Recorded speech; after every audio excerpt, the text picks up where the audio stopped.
If your mixer grinder sounds like a rock concert, you're in need of a quick fix. First things first, check if your mixer is properly plugged in and getting power. Sometimes it's just a loose or damaged wire that's messing things up.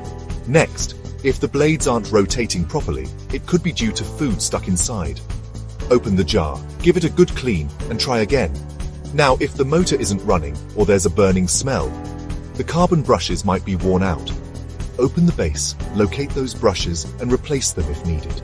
Finally, if your mixer's making too much noise or vibrating like it's dancing, the jar coupler might be damaged. Swap it with a new one for smooth grinding. Test your mixer grinder and voila! If everything's working fine, you've just saved yourself a trip to the repair shop. Fixed your mixer grinder? Let me know in the comments. And don't forget to like, share, and follow Dr. Star Fix for more awesome repair tips.